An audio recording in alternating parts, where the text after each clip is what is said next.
اور آج اگر ہم اپنے گھر میں بیٹھ کے، اپنی مسجد میں بیٹھ کے حضور کی صورت میں انعام خداوندی کا شکریہ ادا کرتے ہیں تو اللہ کی رحمتوں سے بعید نہیں کہ اللہ فرشتوں سے کہے دیکھو صدیاں بیت گئیں، یہ آج بھی شکرانہ ادا کر رہے ہیں، اور یہ بات میری اور آپ کی بخشش کی ضمانت قرار پائے۔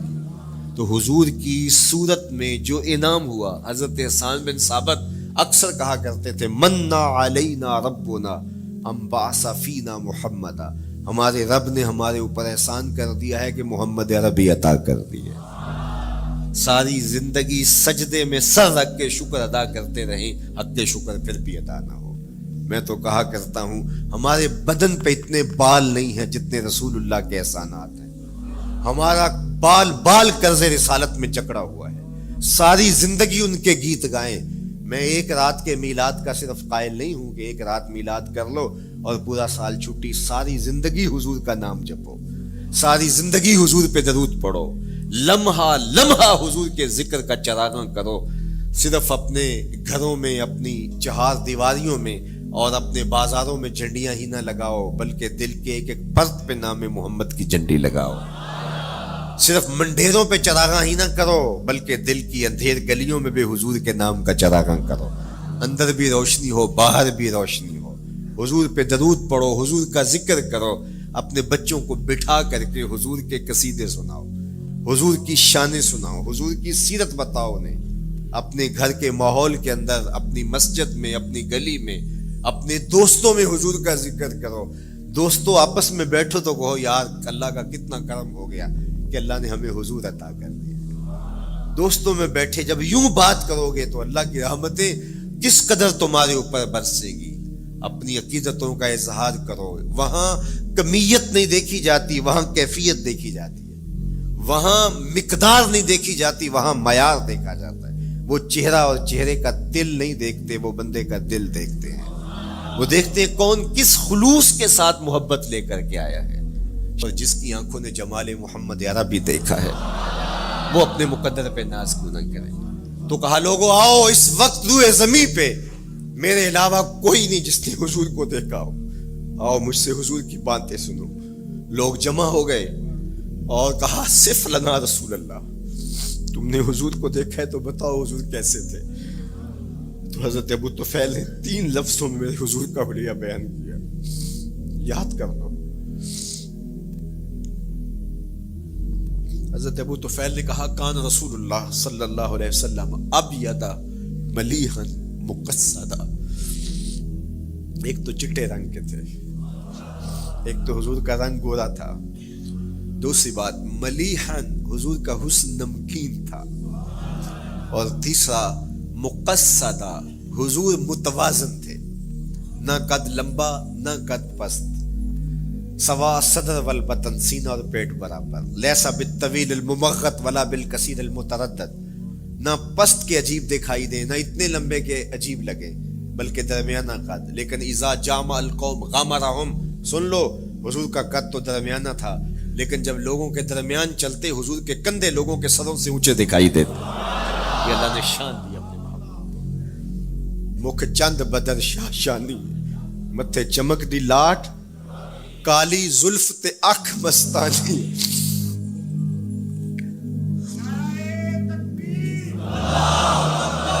کالی زلف تے اکھ مستانی ہے، مخمور رکھی ہیں مد بھری۔ میں آپ کو مدینے کی گلی میں لے جانا چاہتا تھا کہ حضور علیہ السلام کی جب آمد ہوئی تو اہل مدینہ نے کس طرح جلوس نکالا، وہ عقیدتوں کے کیا رنگ تھے، لیکن وقت سمٹ گیا۔ لیکن اتنا سن لو کہ جب حضور تشریف لائے تو جنوبی سمت سے حضور آئے تھے۔ جب انہوں نے دیکھا نا تو اچانک ودا کے پہاڑوں کی اوٹ سے حضور دکھائی دیے، تو سیاہ پہاڑ ہیں تو ان سے جب حضور کا چمکتا ہوا چہرہ دکھا نا تو بے ساختہ انہوں نے کہا طلع البدر علینا، وہ دیکھو چاند چڑھ گیا ہے، طلع البدر علینا، وہ دیکھو چاند چڑھ گیا۔ یہ شاعری خود بخود ہوتی ہے، خود بخود ترتیب، ایک ہوتی ہے آورد، ایک ہوتی ہے آمد، یہ آمد ہے۔ طلع البدر، وہ دیکھو چاند چڑھ گیا۔ من ثنیات الوداع وجب الشکر علینا، مورخ اسلام فی جالندری نقشہ کھینچتے جنوبی سمت سے اٹھا ایک نوری غبار آخر، جنوبی سمت سے اٹھا ایک نوری غبار آخر، سواد شہر میں داخل ہوا ناکا سوار آخر، زباں پر اشرق البدر علینا کی صدائیں تھی، دلوں میں ما دعا للہ دائی کی دعائیں تھی، نبوت کی سواری جس طرف سے ہو کے جاتی تھی، درود و نعت کے نغمات کی آواز آتی تھی، کہیں معصوم ننھی بچیاں تھیں تف بجاتی تھی، رسول پاک کی جانب اشارے کر کے گاتی تھی، اور کہتی کیا تھی، ہم ہیں بچیاں نجار کے عالی گھرانے کی، خوشی ہے آمنہ کے لال کے تشریف لانا، خوشی ہے آمنہ کے لال کے، عجیب رنگ بکھرے ہوئے تھے۔ حضور نے جب بچیوں کو دیکھا تو فرمایا تم مجھ سے محبت کرتی ہو؟ انہوں نے کہا ہم دل و جان سے آپ سے پیار کرتی ہیں۔ تو حضور نے فرمایا واللہ انا احبکن، اللہ کی قسم میں بھی تم سے پیار کرتا ہوں، میں بھی تم سے پیار کرتا ہوں۔ لوگ گھروں کو سجائے بیٹھے، ہلم الینا یا رسول اللہ الی العدد والعدۃ والمنع، حضور آ جاؤ نا، آ جاؤ، ہمارے پاس اسلحے بھی ہیں، کسی نے حملہ کیا توڑ کے رکھ دیں گے، ہمارے بڑے بڑے گھر ہیں، مہمان آئے سنبھال لیں گے، رک جاؤ نا ہمارے گھر۔ اب اتنے چاہنے والے ہوں تو کس کو پذیرائی دیں؟ حضور اونٹنی کی مہار گردن پہ ڈالتے تو مت خلو سبیلہا ناقتی مامورۃ من اللہ، اس کی راہیں چھوڑ دو، یہ اللہ کے حکم کی پابند ہے۔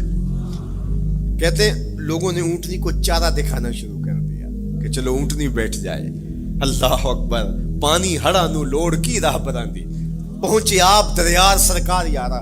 یار جب محبت پیدا ہوتی ہے یار منانے کے ڈھنگ بھی سیکھ لیے جاتے ہیں، محبت بتا دیتی ہے محبوب کو کیسے منانا ہے، لیکن حضور فرماتے خلو سبیلہا ناقتی مامور، راہیں چھوڑ دو، میری اونٹنی اللہ کے حکم کی پابند ہے، یہ سبز چاروں کے لالچ میں آنے والی نہیں ہے، چھوڑو چھوڑو اس کا راستہ۔ اللہ اکبر، جب بنو نجار کے محلے سے حضور گزرے، یہی بچیوں نے تالا البدر علینا پڑھا تھا، اور یہی محلہ حضور کے ننیال کا محلہ تھا۔ انہوں نے جو لفظ کہے، امام صالحی نے، اللہ ان کی قبر پہ کروڑوں رحمتیں نازل کر، سبل الہدا والرشاد میں نے کئی مرتبہ یہ مقام پڑھا ہے، باب الہجرہ مسلم شریف باقی کتب حدیث میں بھی ہے، لیکن امام صالحی نے بہت ساری حدیث جمع کی ہیں، اور انہوں نے یہاں جو منظر بیان کیا ہے، انہوں نے جو لفظ کہے نا، جب حضور آئے بنو نجار کے محلے سے گزرنے لگے تو ذرا لفظوں کی چاشنی دیکھیے، ان لفظوں سے ٹپکتے شہد کو دیکھیے، تو انہوں نے آگے بڑھ کے حضور کو دعوت دی، اور لفظ کیا کہے، ہلم الی اخوالک یا رسول اللہ الی العدد والعدۃ والمن، حضور ادھر تو رک جاؤ، یہ تو آپ کے ماموں کے گھر ہیں، یہ تو آپ کے ننیال کا محلہ ہے، لیکن حضور نے فرمایا کہ بس میری راہیں چھوڑ دو۔ پھر اونٹنی جا کے کہاں بیٹھی، نیویاں دا پرونا ہے میرا نبی، کوٹھیاں تے چڑھے ویخ دے رہ گئے، سہل اور سہیل دو یتیم بچے تھے، اور ان کی خالی جگہ پڑی تھی، جا کے اونٹنی وہاں بیٹھ گئی، اٹھایا گیا پھر بیٹھ گئی، قریب ترین مکان حضرت ابو ایوب انصاری کا تھا، دوڑے آئے سامان اتارنے لگے، کہا حضور اونٹنی کو اب نہ اٹھاؤ، اب تو میرے بخت جاگ پڑے۔ پھر ان کی کیفیت کیا تھی، امروز شاہ شاہاں مہمان شو دستو مارا، روز شاہ شاہاں مہمان شو دستو مارا، جبریل با ملائک درباں شو دستو مارا۔ وہ کہتے ہیں آج شاہوں کا شاہ میرے گھر کا پرونا بن گیا ہے، یہ ابو ایوب انصاری کے جذبات ہیں، آج شاہوں کا شاہ، آج خسرو حسینہ ماہ نازنینہ، آج امام الانبیاء میرے گھر کا پرونا بنا ہے، کہاں میں کہاں نکتے گل، باد صبا تیری مہربانی، کبھی اونٹنی کے پاؤں چوم رہے ہیں، تیرے وقت کہ تو میرے گھر تک لے آئی، تو کہا امروز شاہ شاہاں مہمان شو دستو مارا، آج شاہوں کا شاہ میرے گھر کا مہمان ہے۔ پھر آگے کیا کہتے ہیں، جبریل با ملائک درباں شو دستو مارا، لوگوں جبریل کو دیکھو، آج میرے گھر کا پہرا دے رہا ہے، آج میرے گھر کا چوکی دار بنا ہوا ہے، کیونکہ میرے گھر میں حضور ٹھہرے ہوئے۔ تو کیا حضور کی آمد کا جلوس تھا یار، صحابہ نے جو حضور کے آمد کا جلوس نکالا، ہم تو وہ رنگ پیش نہیں کر سکتے، لیکن میں آپ کو کہوں گا درود پڑھتے ہوئے آج جلوس میں شامل ہوں، حضور کے ذکر سے سرشار ہو کے جلوس میں شامل ہوں، اور پورے نظم کے ساتھ اگر آپ کے جلوس میں کوئی کسی کی گاڑی گھس بھی آتی ہے، اس کو پیار دینا، اس کو راستہ دینا، اور اس کو حضور کی رحمت کا احساس ہو کہ یہ رحمت کو ماننے والے لوگ ہیں، اور حضور پہ درود پڑھتے رہنا، عقیدتوں کے رنگ میں رہنا۔ امید ہے کہ جس طرح حضور نے ان بچیوں سے کہا جو حضور کے جلوس میں شامل تھیں کہ کیا تم مجھ سے محبت کرتی ہو، تو انہوں نے کہا جی جی، ہم اسی لیے تو آپ کے قصیدے پڑھ رہی ہیں۔ تو حضور نے فرمایا واللہ میں بھی آپ سے محبت کرتا ہوں۔ تو ملنے پہ وہ خوش ہو جاتا ہے، اور اگر رحمت للعالمین مل جائے تو پھر اس کی خوشی کا عالم کیا ہو، پھر اس کی مسرت کی کیفیت کیا ہو۔ یہ بات ذہن میں رکھیے کہ حضور کی آمد پر مسرت کا اظہار کرنا، خوشی کا اظہار کرنا، اس میں تو کوئی اختلاف نہیں ہے۔ امت کا کوئی بھی طبقہ اس کا انکار نہیں کرتا کہ یہ خوشی کی بات نہیں ہے، خوشی کی بات ہے۔ ہر دور میں اور ہر علاقے کے اپنے اظہار کے سلیقے ہوتے ہیں اور طریقے ہوتے ہیں۔ اگر وہ شریعت کے مزاج سے متصادم نہ ہوں تو ان کو اختیار کرنے میں کوئی حرج نہیں ہے۔ پھر مرور زمانہ کے ساتھ بدلتے ہوئے تقاضے ہوتے ہیں۔ کسی زمانے میں تلواروں کے ساتھ، تیروں کے ساتھ لڑائی ہوتی تھی اور وہ جہاد اسلامی قرار پاتا تھا۔ آج کی لڑائی میزائلوں کے ساتھ اور ٹینکوں کے ساتھ ہے، اور یہ بھی جہاد اسلامی قرار پاتا ہے۔ کوئی کہے کہ تیر و تفنگ کو چھوڑ کے، نیزہ و بالا کو چھوڑ کے، شمشیروں کو چھوڑ کے یہ میزائلوں پہ آ جانا، یہ ٹینکوں پہ اور یہ جدید آلات حرب پہ آ جانا، یہ دانشمندی نہیں ہے، یہ سنت سے انحراف ہے، تو میاں تو سنت کے مفہوم کو نہیں سمجھا۔ اس دور میں آلات حرب وہ تھے، بدلتے تقاضوں کے ساتھ آلات حرب یہ ہوئے، تو وہ بھی عین جہاد اسلامی تھا، یہ بھی عین جہاد اسلامی ہوگا۔ اسی طرح خوشی کے مختلف طریقے ہیں۔ کسی زمانے میں بالکل پرانے لوگ جانتے ہیں، جب کسی کے ہاں خوشی آتی تو وہ گڑ کی روڑیاں بانٹتا، یہ پرانا طریقہ۔ پھر اس کے بعد پتاشے بانٹنا شروع ہو گئے لوگ، پھر اس کے بعد وہ شکر پارے آ گئے، اس کے بعد پھر لڈو آ گئے، پھر موتی چور، اور پھر نہ جانے کیا کیا۔ لیکن روح ایک ہی ہے۔ جو گڑ بانٹنے سے مسرت کا اظہار تھا، وہی آج جدید جو ہمارے پاس مٹھائی کی اقسام ہیں، ان کو بانٹنے سے بھی وہی مقصود ہے۔ کسی زمانے میں کسی کے ہاں بیٹا ہوتا تو وہ گھر کے دروازے پہ پتے باندھ دیا کرتے تھے۔ یہ اس دور کی جھنڈیاں تھیں، اظہار کے لیے کس گھر میں خوشی آئی ہے۔ تو آج کے دور میں تو ہمیں پتے باندھے ہوئے نہیں ملتے۔ آج گھروں کے اندر ولادت مبارک کے یا مختلف طرح کے غبارے لگا دیے جاتے ہیں یا جھنڈیاں لگا دی جاتی ہیں۔ تو مختلف بدلتے ہوئے ادوار میں وہ طریقے ضرور بدلے، لیکن جہاں تک مسرت کا اظہار ہے، وہ روح بعین ہی ہر دور میں، ہر علاقے میں، ہر جو ہے وہ کلچر میں موجود ہے۔ کسی بھی خوشی پہ مسرت کا اظہار، مسرت اور سرور اور کیفیت کا اظہار، یہ انسانی زندگی ہے۔ اسلام ہمیں مسرتوں کے اظہار اور شکرانے کی صورت کے بہت سارے طریقے دیے، اس میں سے روزہ رکھنا بھی ہے۔ ان طریقوں میں سے ایک طریقہ نوافل ادا کر کے شکر کا اظہار کرنا بھی ہے۔ خیرات بانٹ کے، لوگوں کو کھانا کھلا کے مسرت کا اظہار کرنا ہے، لوگوں کو لباس پہنا کے مسرت کا اظہار کرنا ہے۔ اور اسی طرح دعوت ہے، مختلف مواقع پہ مختلف چیزیں ہیں۔ پیر کے دن حضور علیہ السلام روزہ رکھتے تھے۔ پوچھا حضور آپ پیر کے دن روزہ کیوں رکھتے ہیں؟ قال فیہ ولدت، کہا اس دن میں پیدا ہوا تھا۔ تو اپنی ولادت کا حضور دن پیر روزہ رکھ کے اللہ کے شکرانے میں دن گزارتے تھے۔ وہ حضور علیہ السلام کی زندگی کا ایک ایک لمحہ رب کے تشکر میں بسر ہوتا ہے، لیکن حضور نے اس کی وجہ بیان کر دی کہ میں اس دن کا روزہ خاص طور پہ اس لیے رکھتا ہوں، فیہ ولدت، اس دن میری ولادت ہوئی تھی۔ اللہ اکبر۔ تو حضور کی ولادت اللہ کی بہت بڑی نعمت اور اس پر شکرانہ خود میرے حضور نے ادا کیا ہے۔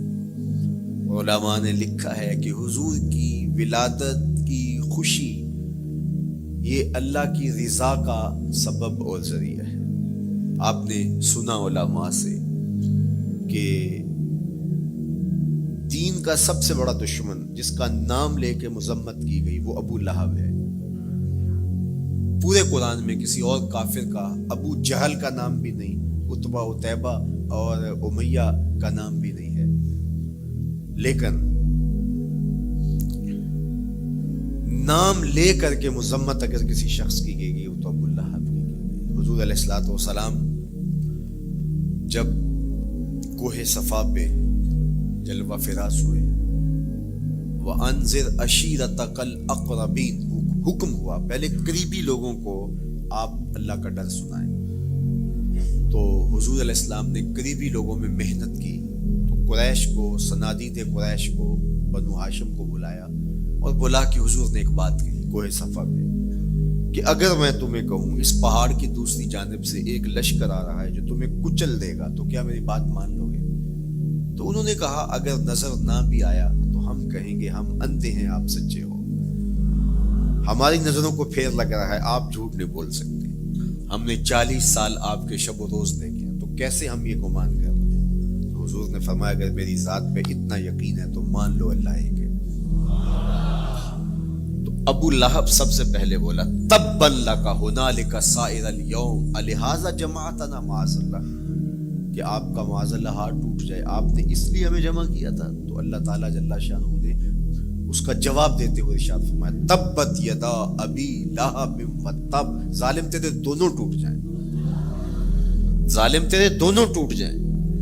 تو ابو لہب کا نام لے کے مذمت کی گئی، لیکن یہ بدترین کافر جب حضور کی ولادت ہوتی ہے تو اس کی لونڈی سویبہ اس کو جا کے خبر دیتی ہے کہ تیرے مرحوم بھائی کے گھر بیٹا پیدا ہوا ہے، تو یہ بہت خوش ہو گیا ہے، اس لیے نہیں کہ نبی تشریف لائے، اس لیے کہ میرے مرحوم بھائی کے گھر میں چراغاں ہوا، تو بھتیجا ہونے کے ناطے اس کو ایک سرشاری اور خوشی ہوئی، اور لونڈی کے خبر دینے پر اس نے اشارے سے اس کو کہا جا تو آزاد ہے۔ اللہ اکبر۔ یہاں سے یہ بھی سمجھے کہ حضور نے صحن کائنات میں قدم رکھا، غلاموں کو آزادی ملنے لگی، غلامی کی زنجیریں ٹوٹنے لگی، تو سویبہ کو کہا جا تو آزاد ہے۔ خیر ابو لہب کی ساری زندگی آپ کو پتہ ہے، لیکن جب مر گیا تو حضرت عباس رضی اللہ تعالیٰ عنہ کو خواب میں ملا، انہوں نے کہا سنا کیسی بیت رہی ہے؟ اس نے کہا سخت مشکل میں، ڈاڑی تکلیف ہے، حضور کی مخالفت بڑی مہنگی پڑی، لیکن اتنا ہے کہ جب پیر کا دن آتا ہے جس انگلی سے اشارہ کر کے لونڈی کو آزاد کیا تھا اس سے ٹھنڈا اور میٹھا مشروب بھی ملتا ہے اور عذاب میں بھی کچھ کمی ہوتی ہے۔ شارع مسلم امام نووی کے استاد امام ابو شامہ جو بہت بڑا نام ہے حدیث میں، وہ فرماتے ہیں جب ایک کافر کو حضور کو نبی سمجھ کے نہیں بھتیجا سمجھ کے خوشی کرنے کا بھی صلہ ملتا ہے، تو ایک مومن جو حضور کا غلام ہے اور حضور کو امام اور مقتدا اور نبی رسول اور محبوب سمجھ کے خوشیاں کرتا ہے، اس کو اللہ کتنا کچھ عطا کرے گا۔ دوستاں را کجا کنی محروم تو کے بعد دشمنا نظر داری، جب تو دشمنوں کو اتنا دیتا ہے تو دوستوں کو کتنا عطا کرے گا۔ تو حضور کی آمد پر مسرت کا اظہار، بشاشت کا اظہار یہ اہل ایمان کا طریقہ رہا ہے۔ ہاں جو اس کا انداز ہے، کسی کو نوافل میں زیادہ سرور ملتا ہے وہ نوافل کثرت سے پڑھ لے، کسی کو زیادہ سرور روزے میں آتا ہے تو وہ روزے رکھ کر کے اس شکرانے کو ادا کرے، کوئی ذکر کی مجلس سجا لے، مختلف طریقے موجود ہیں۔ حضور علیہ السلام تشریف لائے، صحابہ بیٹھے ہوئے تھے، صحیح مسلم میں روایت ہے، سنن نسائی میں ہے اور بھی کتب حدیث میں، محفل بپا تھی، تو حضور نے آ کہا ما اجلسکم، کیوں بیٹھے ہوئے ہو؟ تو جو انہوں نے جواب دیا وہ سنیے، جلسنا نذکر اللہ ونحمدہ علی ما ہدانا لدینہ ومن علینا بکا، حضور ہمارے بیٹھنے کا مقصود یہ ہے کہ ہم اللہ کا شکر ادا کر رہے ہیں اس بات پر کہ اس نے ہمیں ہدایت دین عطا کی، وَمَنَّ عَلَيْنَا بِكَ، اور آپ کی صورت میں ہمارے اوپر احسان کیا، ہمیں آپ عطا ہوئے، اس پر اللہ کا شکر ادا کرنے کی مجلس سجائے بیٹھے۔ اب بات تو سادہ سی تھی، لیکن میرے حضور نے ان سے کہا کیا تم اس بات پہ قسم دے سکتے ہو کہ اسی لیے بیٹھے ہو؟ تو انہوں نے کہا جی ہم قسم دیتے ہیں، ہم اسی لیے بیٹھے ہو۔ میں اٹھاؤ قسم۔ تو صحابہ نے باقاعدہ قسم دی، ہم قسم اٹھاتے ہیں، ہمارے بیٹھنے کا مقصد یہ ہے کہ اللہ کا شکر ادا کر رہے ہیں اور آپ کی صورت میں جو انعام خداوندی ملا ہے اس پر اللہ تعالیٰ کا شکریہ ادا کر رہے ہیں۔ حضور نے باقاعدہ ان سے قسم لی اور انہوں نے باقاعدہ قسم دی۔ اب صحابہ کو حیرت تو تھی کہ یہ موقع قسم کا تو نہیں تھا، لیکن حضور نے قسم لی ہے، کیوں؟ حیرت تو استجاب کی کیفیت تھی۔ حضور علیہ السلام نے فرمایا صحابہ میں تم سے جو ابھی قسم لی ہے یہ کسی تہمت کی بنیاد پر نہیں لی، یعنی تمہارے قول کی صداقت میں مجھے کوئی شک نہیں تھا کہ میں نے قسم سے تصدیق کی ہو، بلکہ اس کا سبب اور تھا۔ بعض اوقات قسم اس لیے کی جاتی ہے کہ کسی متردد ذہن کو مطمئن کرنا ہوتا ہے، اور بعض اوقات قسم واقعہ کی اہمیت کو بڑھانے کے لیے کی جاتی ہے۔ کوئی بندہ کہہ رہا ہے کہ جناب فلاں صاحب آ رہے ہیں ہمارے گھر میں، مہمان آ رہے ہیں، تو گھر کے اچھا کہتا ہاں قسم اللہ کی، تو اس کا یہ مطلب نہیں کہ اس کے شک ہوتا ہے، اس کی خوشی اور اس کی مسرت کے اظہار کو بڑھانے کے لیے وہ کہتا ہے کہ ہمارے گھر کے اندر آج فلاں آ رہا ہے، تو وہ کہتا اچھا کہتا ہاں قسم اللہ کی وہ آ رہا ہے۔ تو یہ متردد کا شک دور کرنے کے لیے قسم نہیں ہے، یہ بلکہ اس کی خوشی اور سرشاری کو پختہ کرنے کے لیے ہے۔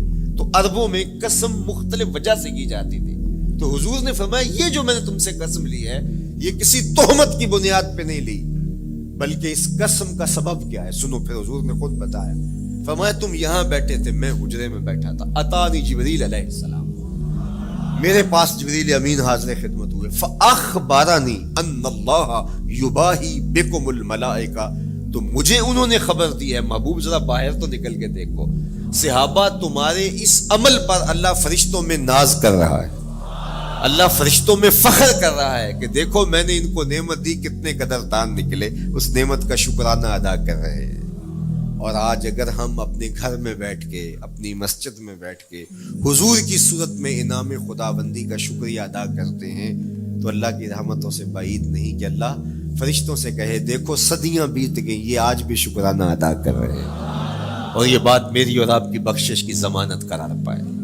تو حضور کی صورت میں جو انعام ہوا، حضرت حسان بن ثابت اکثر کہا کرتے تھے منا علینا ربنا ام بعث فینا محمدا، ہمارے رب نے ہمارے اوپر احسان کر دیا ہے کہ محمد عربی عطا کر دی ہے۔ ساری زندگی سجدے میں سر رکھ کے شکر ادا کرتے رہیں، حق شکر پھر بھی ادا نہ ہو۔ میں تو کہا کرتا ہوں ہمارے بدن پہ اتنے بال نہیں ہیں جتنے رسول اللہ کے احسانات ہیں، ہمارا بال بال قرض رسالت میں جکڑا ہوا ہے، ساری زندگی ان کے گیت گائیں۔ میں ایک رات کے میلاد کا صرف قائل نہیں ہوں کہ ایک رات میلاد کر لو اور پورا سال چھٹی، ساری زندگی حضور کا نام جپو، ساری زندگی حضور پہ درود پڑھو، لمحہ لمحہ حضور کے ذکر کا چراغاں کرو، صرف اپنے گھروں میں، اپنی چہار دیواریوں میں اور اپنے بازاروں میں جھنڈیاں ہی نہ لگاؤ، بلکہ دل کے ایک ایک پرت پہ نام محمد کی جھنڈی لگاؤ۔ صرف منڈیروں پہ چراغاں ہی نہ کرو، بلکہ دل کی اندھیر گلیوں میں بھی حضور کے نام کا چراغاں کرو، اندر بھی روشنی ہو باہر بھی روشنی ہو، حضور پہ درود پڑھو، حضور کا ذکر کرو، اپنے بچوں کو بٹھا کر کے حضور کے قصیدے سناؤ، حضور کی شانیں سناؤ، حضور کی سیرت بتاؤ انہیں، اپنے گھر کے ماحول کے اندر، اپنی مسجد میں، اپنی گلی میں، اپنے دوستوں میں حضور کا ذکر کرو۔ دوستوں آپس میں بیٹھو تو کہو یار اللہ کا کتنا کرم ہو گیا کہ اللہ نے ہمیں حضور عطا کر دیا۔ دوستوں میں بیٹھے جب یوں بات کرو گے تو اللہ کی رحمتیں کس قدر تمہارے اوپر برسے گی۔ اپنی عقیدتوں کا اظہار کرو، وہاں کمیت نہیں دیکھی جاتی، وہاں کیفیت دیکھی جاتی ہے، وہاں مقدار نہیں دیکھی جاتی، وہاں معیار دیکھا جاتا ہے۔ وہ چہرہ اور چہرے کا دل نہیں دیکھتے، وہ بندے کا دل دیکھتے ہیں، وہ دیکھتے ہیں کون کس خلوص کے ساتھ محبت لے کر کے آیا ہے۔ شاہ ولی اللہ محدث دہلوی بہت بڑا نام ہے، تمام مکاتیب فکر کے نزدیک معتبر نام ہے۔ شاہ ولی اللہ محدث دہلوی فرماتے ہیں میرے والد شاہ عبد الرحیم محدث دہلوی ہر سال حضور کا میلاد کرتے تھے اور اپنی استطاعت کے مطابق لوگوں میں آنے والوں میں کچھ کھانا بھی تقسیم کرتے ہیں۔ ایک سال حالات اتنے پتلے تھے کہ ان کو میسر نہ تھا کہ لوگوں کو بھرپور کھانا کھلا سکے، لیکن کہا چلو ناغہ نہ ہو، ایک تسلسل ہے جاری رہے، تو انہوں نے چنے بانٹ دیے بعد میں، لیکن دل میں تشویش تھی کہ اس مرتبہ من کی منشا پوری نہیں ہوئی، تو اسی حالت میں سو گئے، سوئے تو مقدر جاگا، حضور کا دیدار نصیب ہوا، اور جس نے حضور کو خواب میں دیکھا اس نے حضور کو ہی دیکھا۔ من رآنی فی المنام فقد رآنی، فرمایا جس نے مجھے خواب میں دیکھا اس نے مجھے ہی دیکھا۔ فإن الشیطان لا یتمثل بی، شیطان میری مثل ہو ہی نہیں سکتا، خواب میں آ کر بھی حضور کی مثل ہونے کا دعویٰ نہیں کر سکتا، جس نے مجھے دیکھا اس نے مجھے ہی دیکھا۔ اور دوسری بات، حضور جس کے خواب میں آئے قصد، ارادے اور مرضی سے آئے۔ تیسری بات، حضور علیہ الصلوۃ والسلام نے خواب میں کسی کو کچھ عطا کیا تو وہ حقیقت میں عطا کیا۔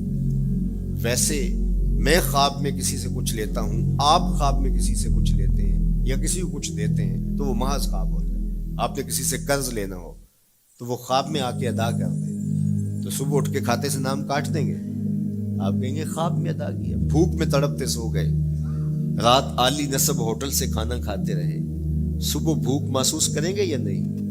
خواب میں کھایا ہے نا۔ وہ کیا کسی نے کہا 100 بار میرے ہاتھوں میں تیرا دامن آیا، جب آنکھ کھلی تو اپنا ہی گرے پان تھا۔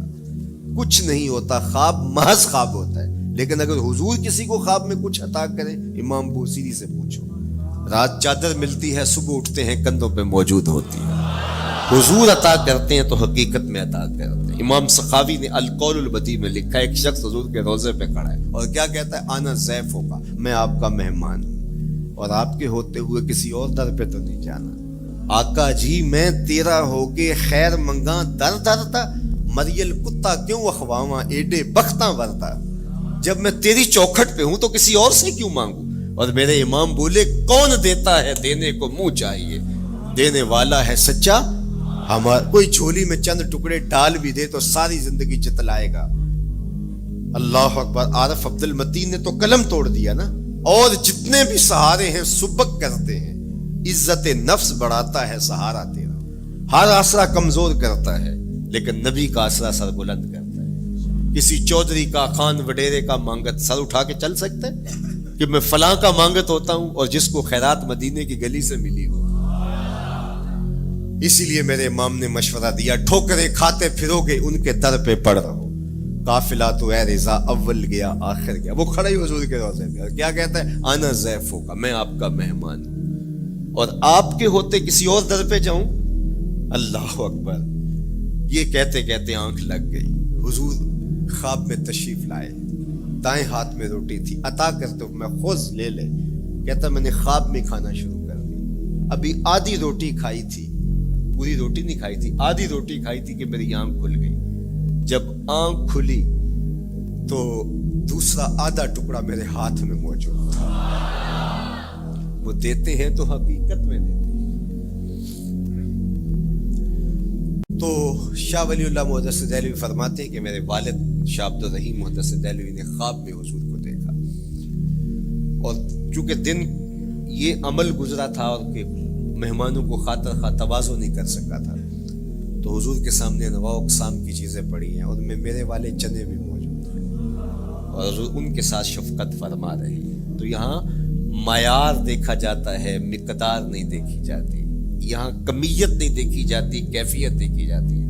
یہاں چہرے اور چہرے کا دل نہیں دیکھا جاتا، یہاں آنے والے کا دل دیکھا جاتا۔ یار چہرہ تو چمکدار تھا، اسی لیے ابو لہب کہتے ہیں نا، شعلے کی طرح چمکتا ہوا لیکن جہنم کا ایندھن بنا، اور کالے رنگ والا، ہونٹ موٹے ہیں لیکن کعبے کی چھت میں کھڑا اذان دے رہا ہے۔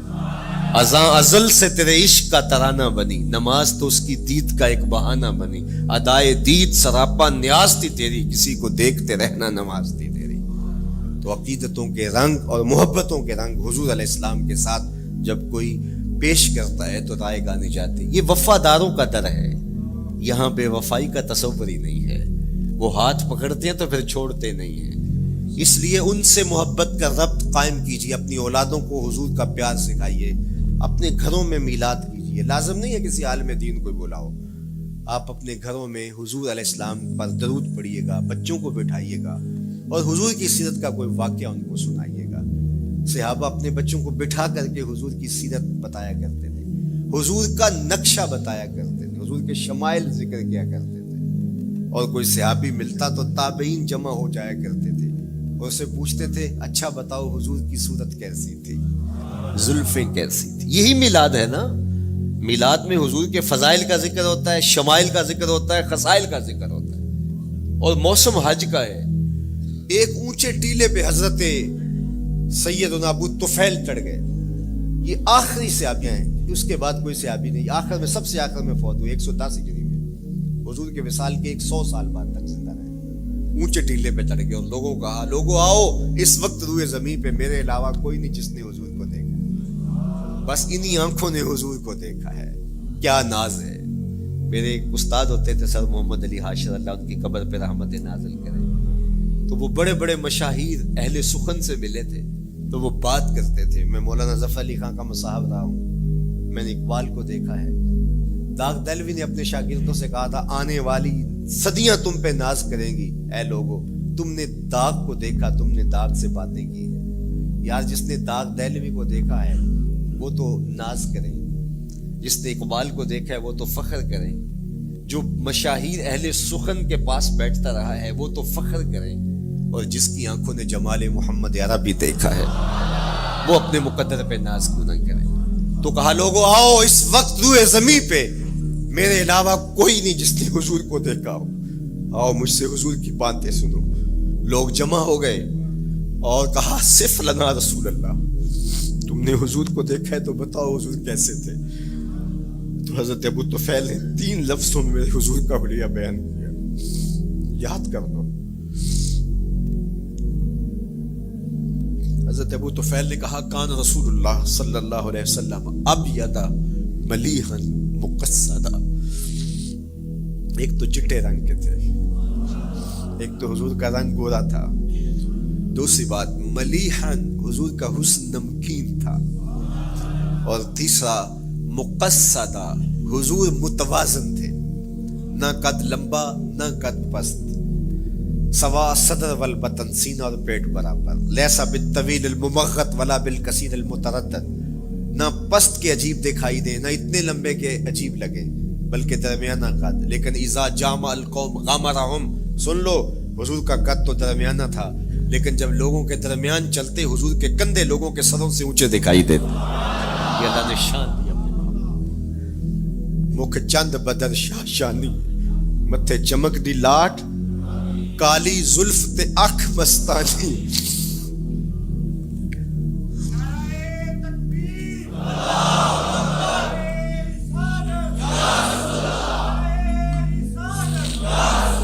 کالی زلف تے اکھ مستانی ہے، مخمور رکھی ہیں مد بھریاں۔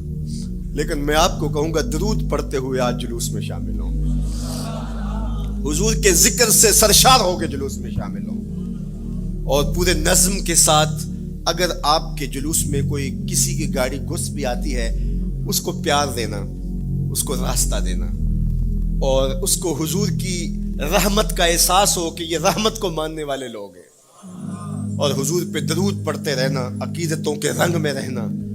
امید ہے کہ جس طرح حضور نے ان بچیوں سے کہا جو حضور کے جلوس میں شامل تھیں کہ کیا تم مجھ سے محبت کرتی ہو، تو انہوں نے کہا جی ہم اسی لیے تو آپ کے قصیدے پڑھ رہی ہیں۔ تو حضور نے فرمایا واللہ میں بھی آپ سے محبت کرتا ہوں، تو ہو سکتا ہے حضور ہمیں فرمائے میرے میلاد کے جلوس میں آنے والوں میں بھی تم سے محبت کرتا ہوں۔ اللہ آپ کو سلامت رکھے، وآخر دعوانا ان الحمد